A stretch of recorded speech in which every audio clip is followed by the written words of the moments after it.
اقبال کہندا کہ جدوں بھی تسی نکلو گے نا حضور دی محبت واسطے تے دو چیزاں تواڈے نال آ جانگیاں، ایک عقل تے ایک عشق۔ عقل کہے گی ساڈے گھر بیٹھے ہیں، آرام نال بیٹھے ہیں۔ اے واقعہ بھی ہے پورا حضرت ابو خیثمہ انصاری والا۔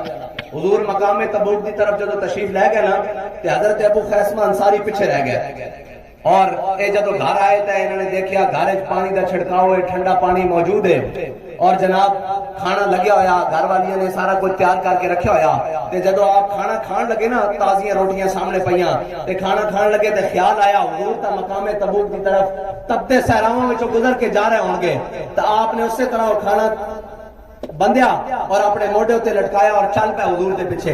تے اقبال کہندا پھر انہاں کول بھی دوویں چیز آ گئی، عقل بھی آ گیا تے عشق بھی آ گیا۔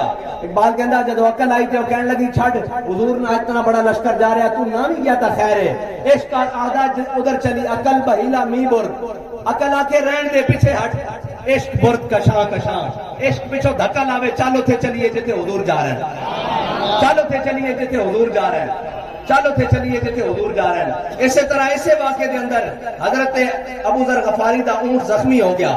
جب اونٹ زخمی ہویا تو عذر بھی بن گیا کہ سواری بھی موجود نہیں، اور جناب اٹھ دا علاج بھی کراندے رہے، لیکن اٹھ جانبر نہ ہو سکیا، صحیح نہ ہو سکیا۔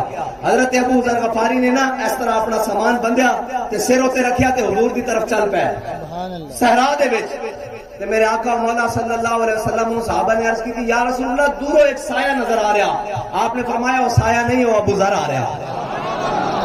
انہوں کو بھی ہزار بہانے سن کہ یار میرے کو سواری کوئی نہیں، اتھوں ہی واپس لوٹ جاواں یا اتھے ہی رہ جاواں، لیکن عقل بہیلا می برد، عقل اختی چونکے چناچے رہن دے، کس طرح ہوئے گا؟ عشق برد کشاں کشاں، عشق آگدا چل چلیے اتھے جتے حضور تشریف لے کے جا رہے ہیں۔ وہ عشق ہی سی نا، عقل والے تو سارے گھر بیٹھے رہے، عقل والے تے سارے آکھیا کوئی گل نہیں جی اسی احتجاج کر کے گھر مڑاواں گے۔ او تا ویل چیئر تے بابے تے بیٹھے وچ عشق ہی سی نا جڑا انہوں نے چک کے فیض آباد وچ لے گیا، اور وہ ویل چیئر تے بابا جی دے بیٹھے ہوئے بابا جی وچ عشق ہی سی نا جڑا انہوں نے چک کے پھر ناموس رسالت واسطے فیض آباد دے مقام تے جا کے بٹھا دیتا۔ اور جناب جدوں تے شیلنگ ہوئی تے جناب جدوں تے گولیاں چلیاں، اسی کیا جناب حالات خراب ہو گئے، آپ نے فرمایا مزہ ہی ہونا آیا حضور دے نام تے ساری زندگی کھادا، جان دین دی باری آ گئی، اور کسی نے پیچھے نہیں ہٹنا۔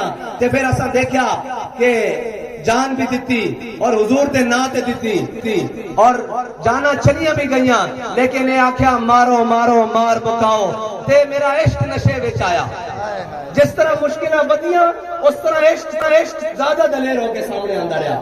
اور علامہ اقبال آخدا عاشقانے او سے خوباں خوب تر، اقبال کہندا جدوں عقل صفاق ہو کے ظالم بن کے، اور یہ آکے اسی معراج شریف کے جلوس کے اوتے بھی فائرنگ نہ کرنیاں اور لنگن نہیں دینا، تے جدو عقل صفاق ہو کے سامنے آ جاوے تو پھر کی کرتا؟ عشق زیادہ دلیر ہو کے اس کے سامنے ہو کے کھڑا ہو کے کہندا کہ ستم گر ادھرا ہنر آزمائے تیر آزما ہم جگر آزمائے۔ اور کہندا وہ تیرے کو گولیاں مک سکدیاں، ساڑیاں زباناں اور ساڑے بندے نہیں مک سکتے کہ جڑے نعرہ لا نامد مصطفیٰ چہرہ بدتہا۔ اوے تواڈے کول کوئی شے ایسی بچی نہیں، تسی شروع تو لے کے اج تک مسلماناں نو مار دے آئے ہو، اور جناب مار دے رہو گے۔ تساں عراق، کشمیر، لبنان، فلسطین، برما ہر جگہ ماریا، اے جذبہ مک نہیں سکتا، اے جذبہ کدی نہیں مک سکتا۔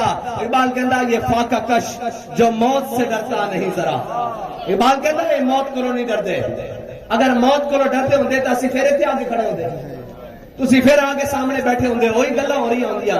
اے موت کو نہیں ڈردے، یہ فاقہ کش جو موت سے ڈرتا نہیں ذرا، روح محمد اس کے بدن سے نکال دو۔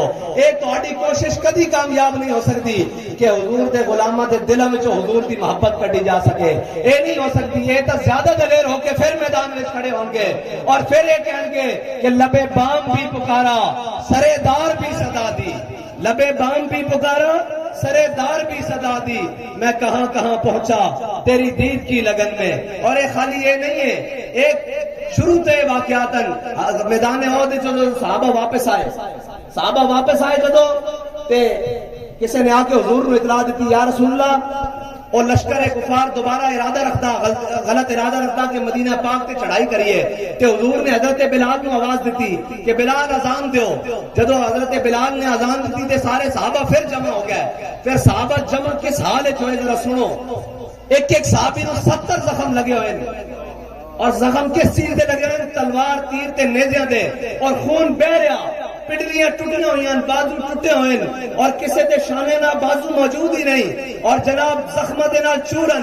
تے پھر آ کے صحابہ نے عرض کی تھی, میرے آقا مولا نے فرمایا بھئی کفار دا لشکر دوبارہ ارادہ رکھتا مدینہ پاک دے چڑھائی دا, تے اور کی ارادہ تہاڈا؟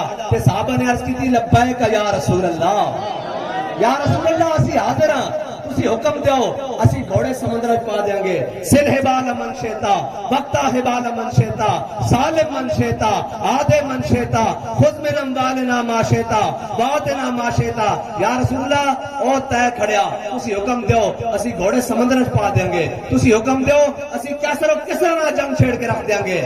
میرے آقا مولا صلی اللہ علیہ وسلم دے غلامہ نے اے اظہار کیتا کہ جڑے منافق سن جدو این حضور تے تلواراں اور تیراں نال حملہ ہو رہا سی, این اس وقت منافق مسجد نبوی میں نمازاں پڑھ رہے سن اور نمازاں پڑھ رہے سن اور یہ کہہ رہے سن آؤ اللہ کے دین کی باتیں کریں. اور آؤ اقبال کہندا مغز قرآن روح ایمان جان دین. اقبال کہندا قرآن دا مغز قرآن روح ایمان, ایمان دی روح, مغز قرآن روح ایمان جان دی, دین دی جان, ہست حب رحمت للعالمین. اقبال کہتا ہے سارا کچھ حضور دی ذات ہے. اور اعلیٰ حضرت نے فرمایا بخدا خدا کا یہی ہے در, نہیں اور کوئی مفر مکر, جو وہاں سے ہو یہی آ کے ہو, جو یہاں نہیں تو وہاں نہیں. اللہ تعالیٰ مجھے اور آپ کو کائنات کی ہر چیز سے بڑھ کر حضور سے پیار کرنے کی توفیق عطا فرمائے, اور ہماری سیاسی اور عسکری قیادت کو امریکہ اور نیٹو کی غلامی سے نکال کر